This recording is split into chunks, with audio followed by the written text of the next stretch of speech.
And you guys know, come 1 p.m. Sunday after the game starts for the Falcons, they're taking on the 49ers, maybe their most challenging game so far of the season, right? So for me, I'm looking at this. There's an interesting comment, if you will, that Kyle Pitts made earlier. And I know we're going to talk a lot about Kyle Pitts because, hey, we're happy that KP is back and potentially going to play in that game. As of this morning, he pretty much made it emphatically clear, I am a go on Sunday. So one of the things he talked about was the fact that they know the 49ers are a physical squad. And the Falcons know they're going to have to match that energy, that physicality. So I wanted to ask you guys, when you think about the Falcons and what you've seen so far in these first 5 weeks, that with what the Falcons have shown, identity established, that match. Yeah, I mean, I think that they've shown that they're going to play their style of football. Look, offensive line has taken a big leap this year.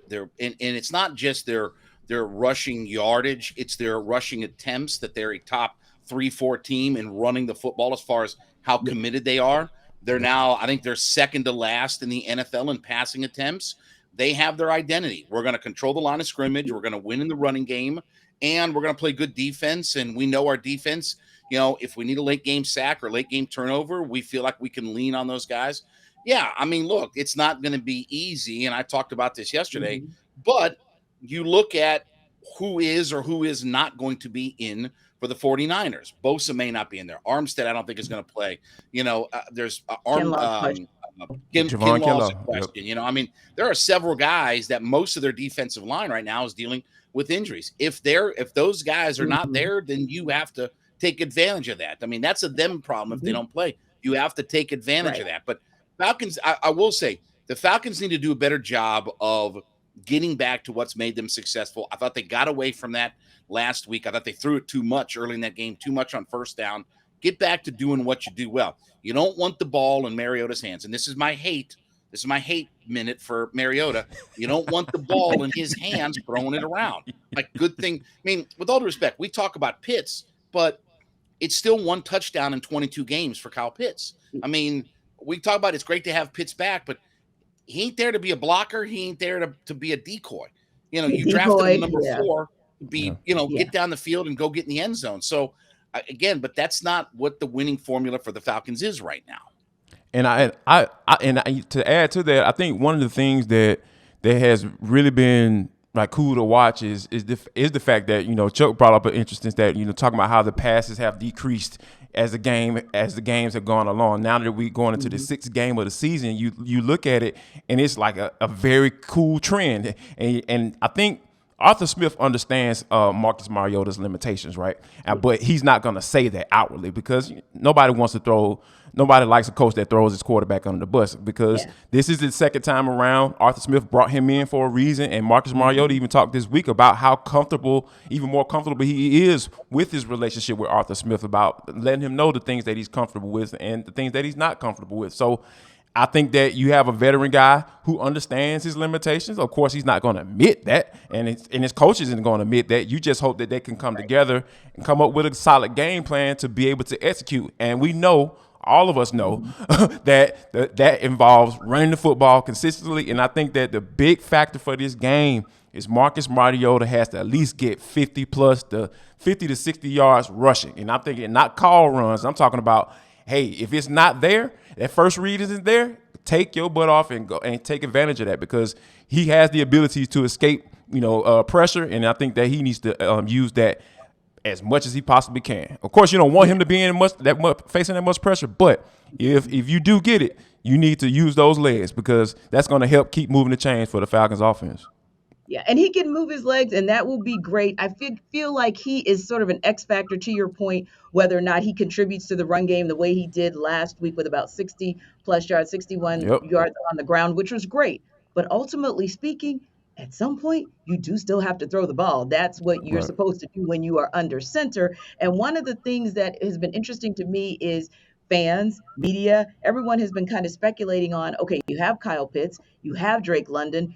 Drake London is getting a good number of targets, but not so much Kyle Pitts. That's still a problem with KP. And what I think it's Interesting article, not anything that we haven't out, by the way, on our shows, but particularly one of the guys at USA Today, Dean Ward, kind of talked about this whole concept of an off-target pass rate, right?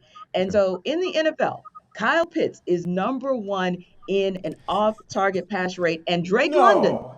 number five. So two of the top five off-target pass rates in this entire league, two of the guys are on one team, and that is the Falcons. And the fact that nearly a third of those passes that are intended for KP, they're not getting to him, that's underwhelming production, all his fault. So I go back to the question. Well, it's actually a three-parter. So hear me out on this one. It starts with Arthur Smith. Is this about Art's ability to scheme and get Pitts open? Is this about Marcus Mariota and not being able to just do what he's supposed to do when Kyle Pitts is open, because maybe that's not the kind of personnel that you need for a KP to make him most effective? If all of that, all things being said, how are they then going to address this for Sunday? It's all three, though. I mean, with all due respect, I mean, it's Mariota and his inability to read defenses and make the throws that he needs to. It is Arthur Smith in getting him open, and it's on Kyle Pitts too. Kyle Pitts is still the player. He has to fight to get open. You can't tell me he's a unicorn if he can't fight to get open. So it's all of them. I mean, again, I'm not looking to assign blame to one particular person. Everybody has to be better. What's not acceptable to me is it's one touchdown in 22 games. Like, that number's not acceptable. I mean, at some point, if that's what it's going to be, then we should have drafted Penei Sewell or Micah Parsons, because again, I don't need Either a decoy one. at number 4. I need guys that transform my franchise, that take me from I'm down here to up here. Well, Micah Parsons does that. You know, Penei Sewell transformed your franchise. I need those kinds of guys. So, you know, this is not on Pitts. It's not on Arthur. It's on Mariota. It's on all of them. They all have to be better in figuring out a way. Pitts is not unique in this league. All the top guys get double covered. You know, all the top guys deal with all the same challenges. This is nothing new for an NFL player to be double teamed or taken out or schemed against. You have to figure out a way. Yeah. That's where you're either Kyle Pitts, Arthur Smith, and Mariota are better than those guys, or they're not better. I mean, that's what it'll come down to. Either they know how to figure it out or they don't.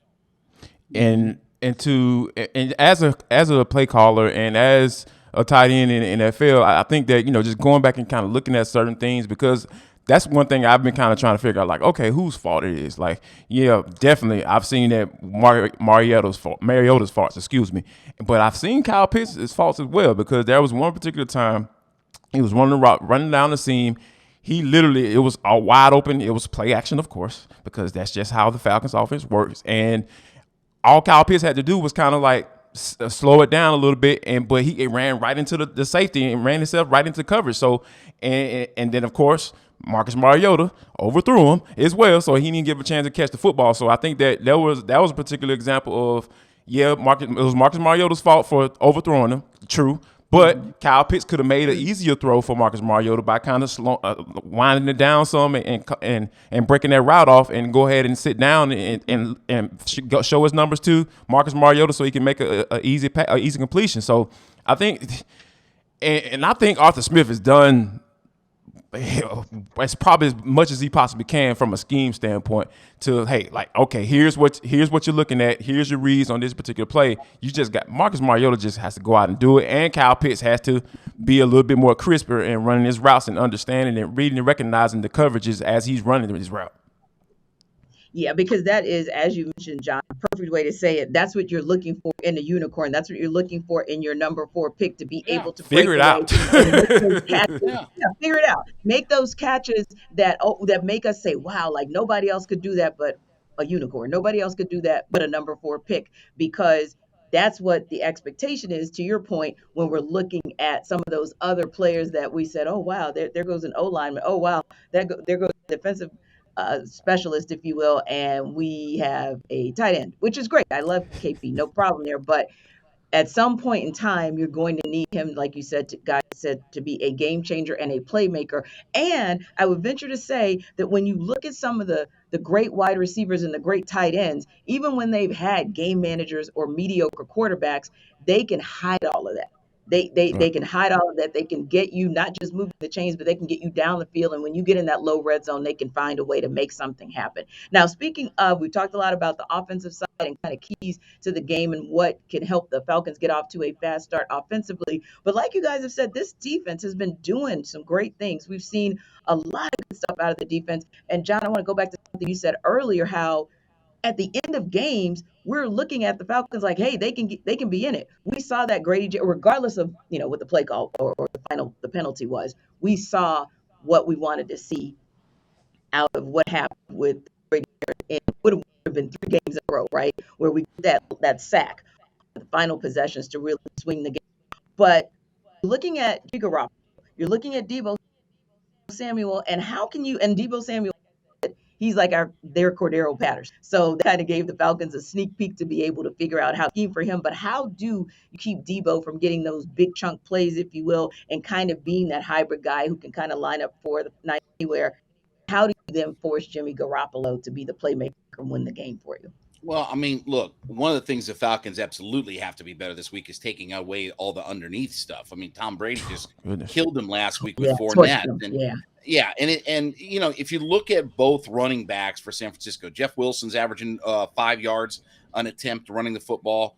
Debo was averaging 6 yards an attempt running the football. So and look, they have an outstanding offensive line, and we'll see if Trent Williams plays. That's another guy that there's been some question about, but their offensive line is outstanding. Trent Williams is arguably the best offensive lineman in the entirety of the NFL, right? So they run the football very effectively, but you can't let those guys get going underneath. Like Fournette just killed this team last week. And whether that's your linebacker, safety, what have you, coming up and trying to take that away, you have to keep everything in front of you and contain all that, because you can't look, the 49ers are not going to go out and huck it around. They're not going to go out and stretch the field on you.